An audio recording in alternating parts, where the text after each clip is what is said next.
U ime Oca i Sina i Duha Svetoga. Amen. Poštovani pater, dragi vjernici. Zakon bijaše dan po Mojsiju, a milost i istina nasta po Isusu Kristu, rekao je i apostol Ivan. Rođenje našega Spasitelja može se nazvati prijelomnom točkom u povijesti spasenja. Zato je korisno i cijeloosmino razmatrati o tom otajstvu. Stari zavjet, koji se približavao kraju svoje važnosti, govorio je što treba činiti, a što izbjegavati.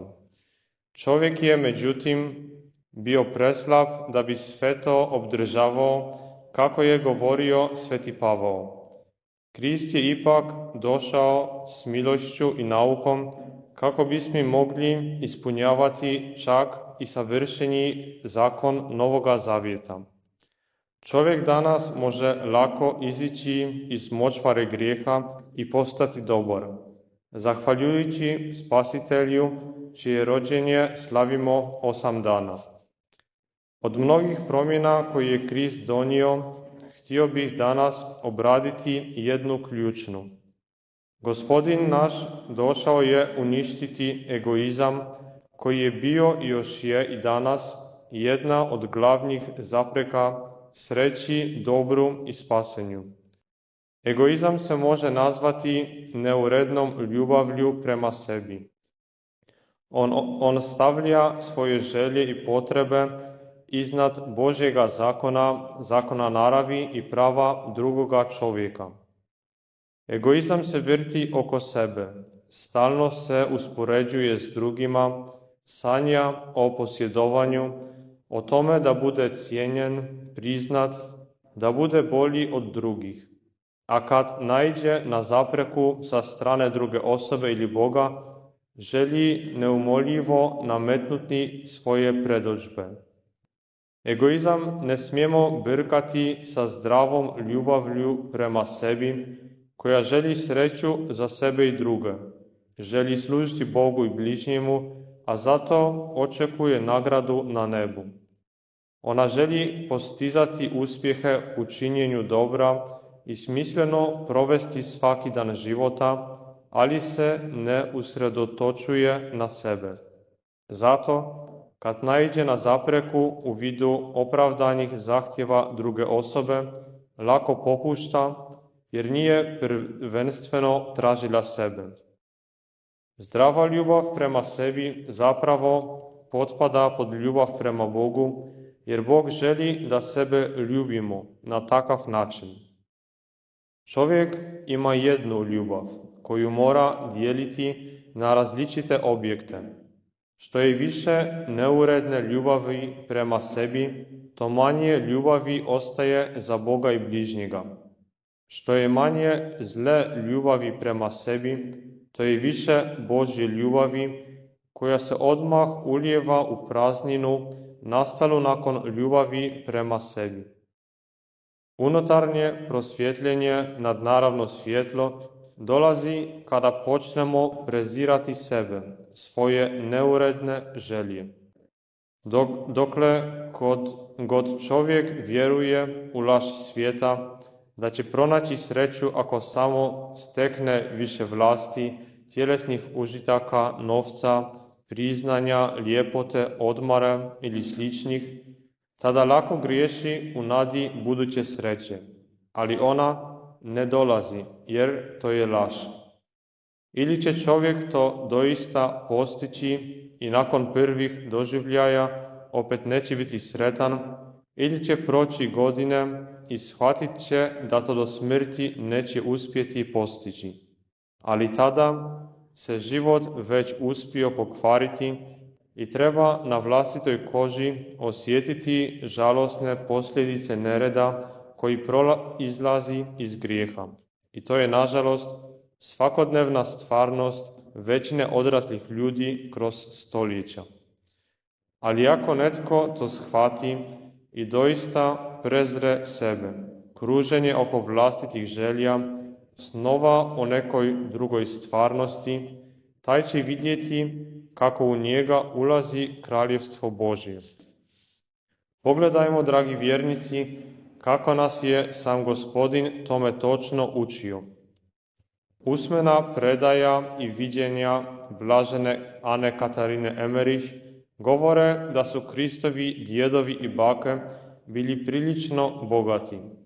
Majka Božja zajedno sa svetom Anom pripremile su sve za njegovo rođenje sa svetom ljubavlju, kako bi što bolje primile Sina Božjega nakon rođenja. Gospodin naš dobrovoljno se toga odrekao i tako uredio tijek događaja da se rodio u siromašnoj špilji bez udobnosti, nakon što ga nitko u Betlehemu nije htio primiti pod svoj krov. A nakon toga prezira prema udobnosti i časti, pobjegao je iz domovine da bi potom proveo oko 30 godina u skrovitosti. Na nebu je imao čast i počasti, ali je izabrao prezren život na zemlji, jer nije gledao uopće na sebe. On je najsavršenije umrtvio ovaj egoizam u čovjeku, koji kao Bog nije mogao ni imati ni u najmanjoj mjeri. Ovdje je još jedna pouka za nas, da se najprije na neko vrijeme, koliko je moguće, uklonimo od egoističnih ljudi, kao Krist kroz 30 godina, kako bismo se kasnije mogli s koristi k njima vratiti, kao Krist u javnom djelovanju. U svakom svecu vidi se umrtvljenje egoizma, jer on se ne može pomiriti sa savršenom ljubavlju prema Bogu i bližnjemu. Jedan svetac, Filip Neri, toliko je isticao žarkom ljubavlju da mu je Bog čak fizički dao veliko srce koje mu je iskrivilo 2 rebra. Njegova je pobožnost bila iznimno privlačna jer je zračila srećom. Što onda od njega možemo naučiti o ljubavi i egoizmu? Jedna od njegovih maksima bila je prezirati svijet, ali ne prezirati nijednu osobu, prezirati samoga sebe i prezirati to što me preziru.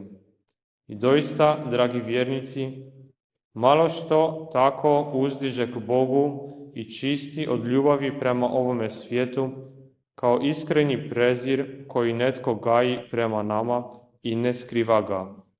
Jer kada ga prihvaćamo, Božja se ljubav ulijeva u ono prazninu koja je ostala nakon egoizma. Na kraju propovjedi htio bih vam, dragi vjernici, dati konkretan primjer ljubavi očišćene od egoizma. Sveti župnik iz Arsa navodi priču o 2 pustinjaka koji su dugo molili Boga da ih nauči kako ga ispravno ljubiti i služiti mu, jer su upravo zbog toga napustili svijet. Čuli su glas koji im je zapovjedio da se upute u Aleksandriju, gdje je živio čovjek imenom Euharist i njegova žena Marija. Ti su ljudi služili Bogu savršenije od pustinjaka i trebali su ih naučiti kako ga treba ljubiti. Obradovani tim odgovorom, pustinjaci su požurili u Aleksandriju. Po dolasku su nekoliko dana tražili, ali nisu mogli pronaći te 2 svete osobe. Bojeći se da ih je glas prevario, upravo su se namjeravali vratiti u svoju samoću, kad su ugledali ženu na vratima njezina stana. Upitali su je, poznaje li čovjeka imenom Euharist? To je moj muž, rekla im je. Dakle, zove se Marija, upitali su pustinjaci. Tko te naučio mome imenu? Naučili smo ga zajedno s imenom tvoga muža od nadnaravnog glasa i došli smo ovamo kako bismo razgovarali s tobom.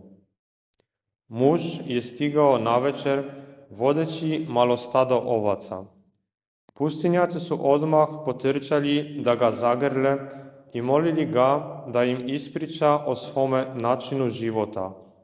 Ah, oci moji, ja sam samo siromašan pastir. Ne to te molimo, odgovorili su pustinjaci, nego nam reci kako živite i kako ti i tvoja žena služite Bogu. Oci moji, odgovorio je, na vama je da mi kažete što treba činiti da bih služio Bogu. Ja sam samo siromašan, neuk čovjek. Nije važno. Došli smo od Boga da vas pitamo kako mu služite. Ako mi zapovjedate, reći ću vam.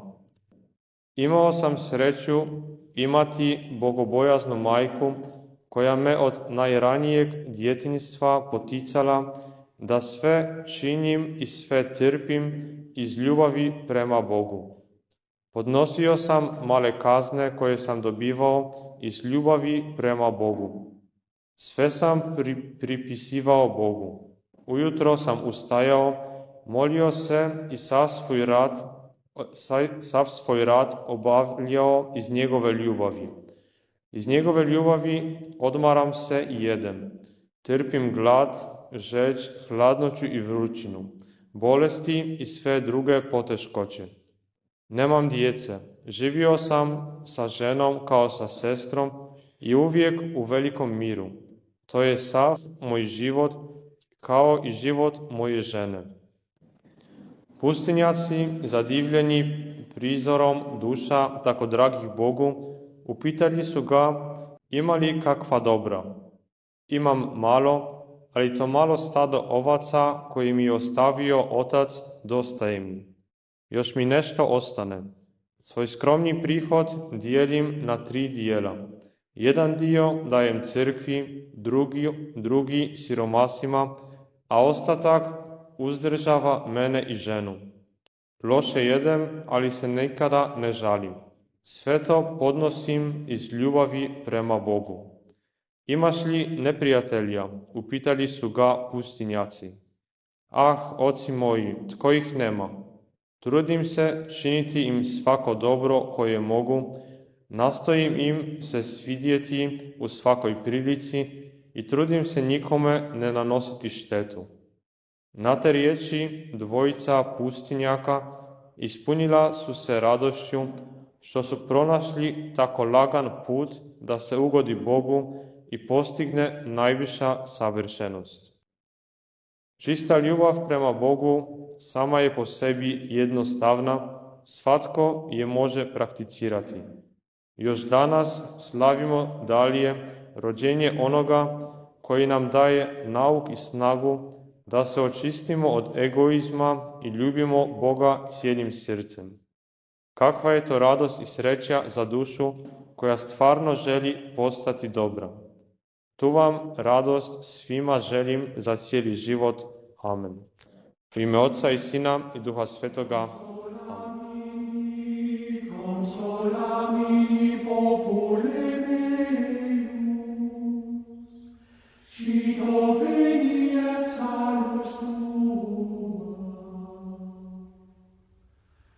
Amen.